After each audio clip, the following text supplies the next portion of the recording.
Yağmur kazandı. Yağmur kazandı. 8-7. Ben bir şey söyleyebilir miyim? Taktik veriyorlar. Hakan oradan yaptığı zaman ona göre yönlendiriyorlar, haberiniz var. Yapıyor. O da ben kendim duyduğum için söylüyorum.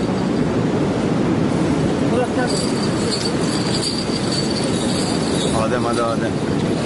Haydi Adem haydi. 8-7 abi. 9-7 Adem yazılsın. Yağmur helal olsun. Çok iyi. Çok önemli sayıydı bu yani. Oyunda kaldı. Yeni fikstür. Yok bir sayı daha var. Kim oynamadı? Hadi. Haydi mi? Yaptın mı? Duydun mu? Evet duydum abi. İşte tamam. Yaptıysa tamam. Oradan Değiştiğini nereden anladın? ha? Öksürünce yağmur. Ya Hakan bu abi. Aynen bak ne yaptı biliyor musun? Birden değiştirdi yönünü, arkana geçti seni. Yaptı. Muhtemelen o ona demiştir ki ben sana yaptım o zaman şu taraftan gel falan demiştir. Tabii yapmış mı yapmamış mı bilmiyorum da öyle cinlikleri var.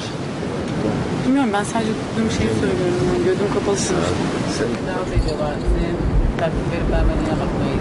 Baksana abi bir şey yok ki tertemiz. Bir şey yok. Şöyle bir durum oluyor. Şimdi gelip Ümit abi bana demiş, hayır ama şimdi Ümit abi gelip bana demiş olsa ki Merve sağa geçmen gerektiği zaman öyle yaptığı zaman değiştir. Tabii canım ya da şöyle yapsam. Doğru. Şunu yapsam bile yeter.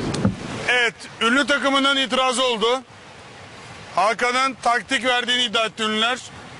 Öksürerek. Kamera kayıtlarına baktık. Hakan öksürerek taktik vermiş. Galibiyet ünlülerin.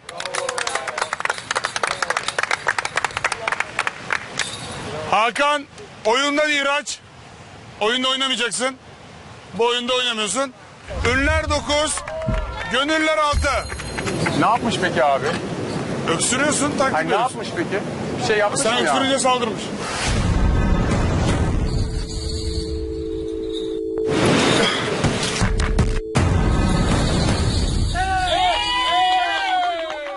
Ben öksünce mi saldırdım? Neyse ya, fark etmez. Taktik yaptığınız belli. Neye itiraz ediyorsun ki?